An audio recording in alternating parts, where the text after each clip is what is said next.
Bonjour à tous, donc Anna Kolf, je suis chargée de mission RSE pour le Synabio. Donc le Synabio, qu'est-ce que c'est? C'est le syndicat national des entreprises de l'agroalimentaire bio. On a aujourd'hui un peu plus de 200 entreprises qui sont adhérentes, qui sont essentiellement des PME sur l'ensemble du territoire français.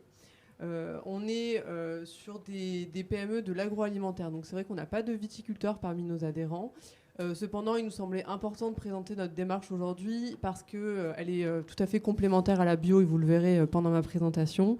Et aussi qu'on ne se ferme pas la possibilité de faire évoluer notre label avec des partenariats potentiels avec d'autres fédérations de représentants de viticulteurs. Donc voilà. Le Synabio, c'est une organisation qui est sur l'ensemble du territoire français et on a une raison d'être qui est vraiment autour de la construction d'une bio cohérente, exigeante et durable. Pour nous, le développement durable, ça fait un moment qu'on travaille dessus, depuis les années 2000. Et c'est vraiment un des piliers, un des axes forts de notre syndicat.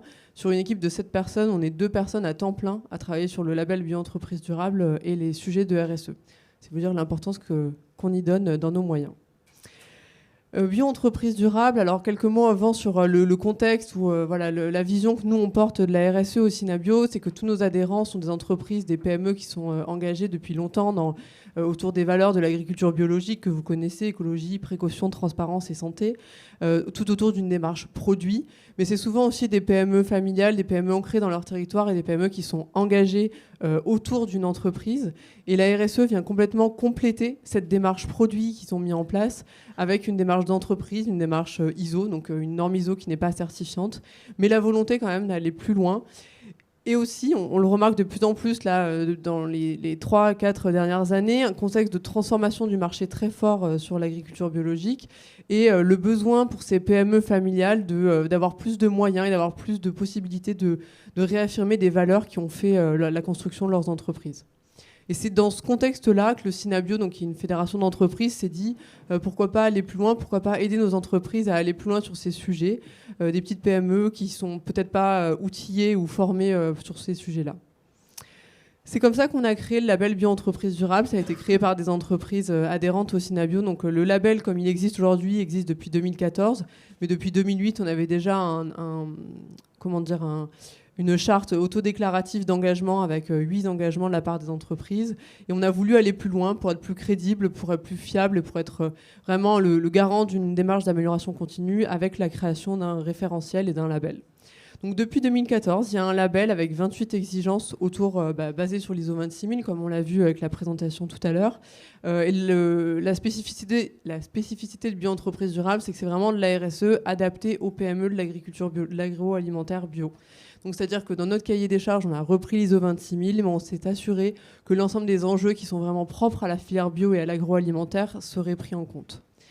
Donc vous avez les entreprises, elles sont auditées annuellement. Enfin, c'est en alternance un audit physique et un audit documentaire, mais tous les ans, elles ont un organisme tiers externe qui vient garantir de leur démarche d'amélioration continue et leur conformité avec les 28 exigences du référentiel. Quelques mots sur la disponibilité de nos données du référentiel. Tout est disponible, tout est en ligne et public sur le site bioed.fr. L'idée de la RSE, justement, dans sa forme initiale, c'est de faire preuve de transparence. Donc il est important pour nous d'être transparent sur les exigences qu'on demande aux entreprises. Quelques mots sur le positionnement du label. Depuis tout à l'heure, on parle de beaucoup de labels. Nous, c'est vrai que nos adhérents, nos partenaires et toutes nos parties prenantes s'y perdent un peu sur comment s'y retrouver dans cette jungle des labels.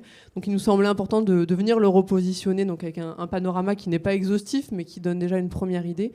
Donc nous, on est le label Bio ED que vous voyez en haut à droite. Donc on est vraiment un label sectoriel. On s'adresse aux entreprises du secteur de l'agroalimentaire bio. Et on est aussi un label généraliste, c'est-à-dire qu'on va toucher à l'ensemble des thématiques du développement durable, contrairement à des labels comme QVT ou Envol ou ISR, qui sont des labels thématiques, donc sur la finance, la QVT ou l'environnement. Vous avez aussi des labels généralistes et multisectoriels. Donc voilà, il y en a certains qui ont été présentés ou qui vont être représentés, j'en parlerai pas. Ce que je peux dire juste, c'est que pour nous, c'est vraiment important d'être complémentaire, de travailler en bonne intelligence et en complémentarité avec l'ensemble de ces labels. Aujourd'hui, Bio-entreprise durable, vous allez le voir, j'en reparlerai juste après, il est connu et il commence à être reconnu dans le secteur et la filière de l'agroalimentaire bio. Mais souvent, nos entreprises, nos PME sont sur plusieurs marchés, plusieurs secteurs. Et du coup, c'est important pour elles de pouvoir aller valoriser ailleurs ou d'autres façons leurs engagements. Donc on a beaucoup d'entreprises qui sont par exemple BioED, PME+, et Bicorp. Donc ça fait 3 labels à la fois, ça peut paraître beaucoup. Et du coup, nous, on travaille notamment de concert avec la FEF, donc qui porte le label PME+, pour faire des audits mutualisés. Et l'idée, c'est d'essayer d'alléger les processus d'audit, les temps d'audit et les coûts d'audit pour les entreprises, mais s'assurer qu'elles aient tous les outils pour bien valoriser leurs engagements.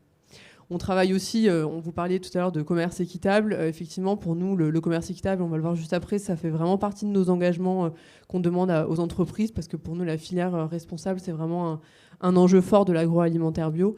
Et du coup, on travaille aussi avec les OC pour faire des audits complémentaires entre, par exemple, Fair for Life et Bio-entreprise durable. Quelques mots sur quelle est la vision du label et ce à quoi s'engagent les entreprises quand elles sont bio-entreprises durables. C'est vraiment d'intégrer le développement durable au cœur de leur stratégie d'entreprise. Donc, c'est-à-dire que c'est des entreprises qui vont forcément se munir d'une stratégie RSE, d'un plan d'action, d'une vraie démarche d'amélioration continue, sachant qu'elles sont auditées chaque année par un organisme tiers indépendant. Donc aujourd'hui, on travaille avec EcoCert principalement. Et donc tous les ans, l'auditeur va venir dans leur entreprise, va faire au moins une journée d'audit pour vérifier qu'elles sont bio, d'accord ? Donc elles ont leur certificat bio, elles ont tous les acteurs, les parties prenantes de leur filière sont à jour sur leur certificat, mais aussi elles travaillent sur les relations équitables, elles prennent soin du bien-être de leurs collaborateurs et elles travaillent aussi sur la partie impact environnemental. Donc c'est vraiment sur ces 3 piliers du développement durable que notre cahier des charges va se décliner. Je n'ai pas mis d'exemple des exigences parce que c'est un tableur Excel et c'est un peu technique, mais vous pouvez le retrouver sur le site. Et donc il y a toutes les thématiques du développement durable qui sont regroupées dedans. Quelques mots sur les objectifs qu'on porte à travers le label Bio-entreprise durable au Synabio. Le premier, ça va être de structurer. Donc c'est un label qui est complètement indépendant, qui est porté par le Synabio. Le Synabio est une structure qui est indépendante. Et l'idée, c'est d'aider les entreprises à structurer leur démarche et à construire vraiment une démarche qui soit déployée sur l'ensemble de l'entreprise et sur l'ensemble de leur filière. Pour ce faire, on a développé tout un tas d'outils. Donc on a une boîte à outils qu'on met à jour régulièrement, mais aussi de la formation.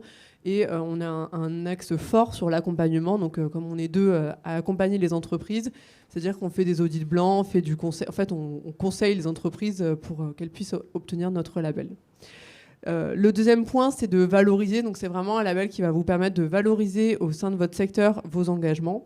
On travaille de plus en plus avec des partenaires distributeurs parce qu'on a au sein du Synabio des transformateurs et des distributeurs parmi nos membres. Et c'est important de travailler soit avec la Fédération des distributeurs, soit avec les distributeurs qui sont adhérents et qui sont même labellisés Bio-entreprise durable à la reconnaissance de ce label dans tous les échanges commerciaux qu'ils peuvent avoir avec leurs fournisseurs. Donc nous, on va aussi travailler sur la création d'outils de communication, d'actions de promotion, de campagnes de communication collective sur les réseaux pour valoriser toutes les entreprises, valoriser leurs bonnes pratiques et leurs engagements.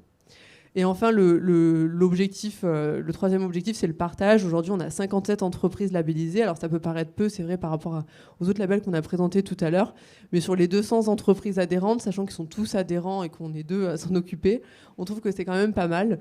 Depuis 2014, il y a eu une belle progression. Et comme vous disiez, on disait tout à l'heure, on n'a même plus vraiment besoin d'aller faire de la prospection. L'intérêt n'est même pas à démontrer. C'est juste une volonté d'aller plus loin et de pouvoir valoriser les pratiques. Donc aujourd'hui, il y a une vraie dynamique collective aussi de partage entre pilotes RSE, donc les 57 entreprises.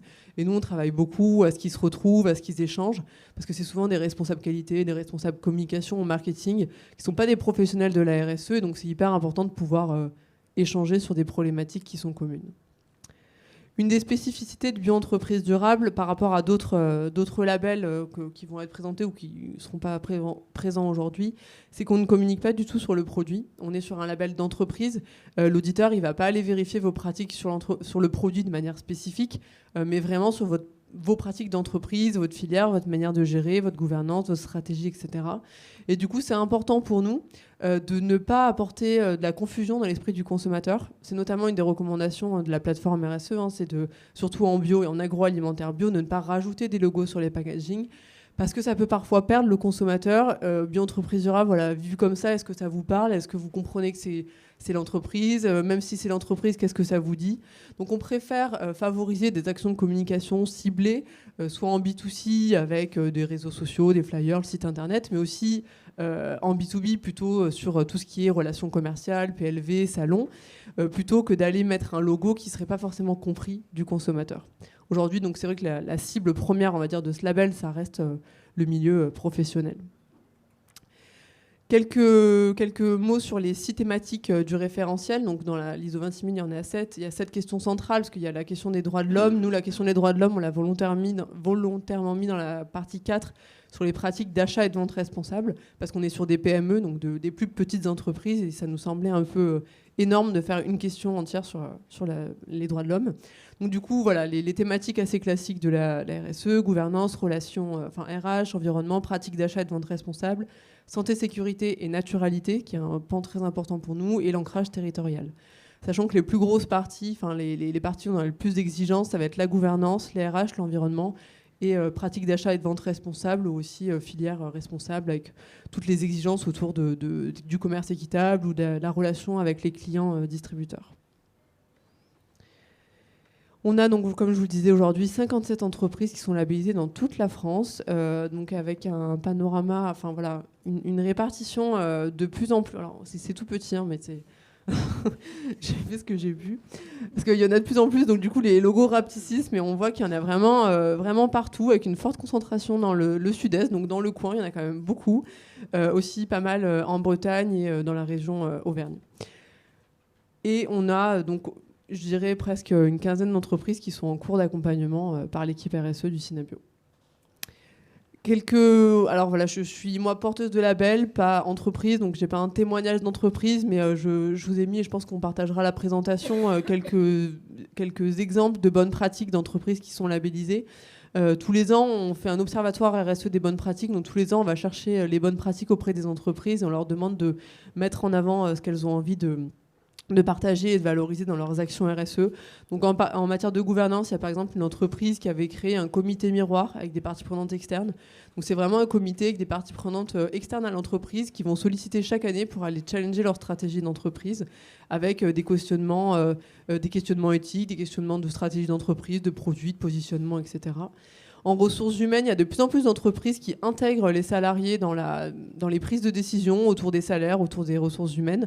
Et donc là, c'est par exemple une entreprise, Terra Delis, qui a créé un comité salaire avec 3 salariés, il me semble, qui ne sont pas forcément du personnel d'encadrement ou des dirigeants, qui vont se réunir plusieurs fois par an pour réfléchir à la stratégie salariale de l'entreprise. Voilà, donc il y en a d'autres, par exemple l'exemple de Biocop sur la partie environnement avec des plateformes logistiques qui sont toutes certifiées ISO 14001, des bâtiments qui sont éco-construits, ou encore l'engagement fort des prairies bio que vous connaissez aussi sûrement sur les filières, avec des filières laitières bio pérennes et attractives, un engagement pour une rémunération stable et juste sur le long terme de leurs partenaires. Aussi sur la qualité c'est un point qui est très important. Donc l'entreprise Terra Ceres qui s'est dotée d'une charte nutritionnelle avec des engagements sur l'indice glycémique de ses produits, ou encore sur l'ancrage territorial. Donc là encore les prairies bio qui considèrent que l'entreprise peut donner du temps aux salariés sur leur temps de travail pour des actions de mécénat. Donc voilà, c'est pour vous montrer ce panorama rapide que les entreprises s'engagent et qu'il y a des bonnes pratiques un peu sur tous les sujets de la RSE. Et voilà. Merci. Merci beaucoup pour cette présentation du label Bio-ED. Voilà, pourquoi les vignerons bio font-ils le choix de notre label au niveau développement durable?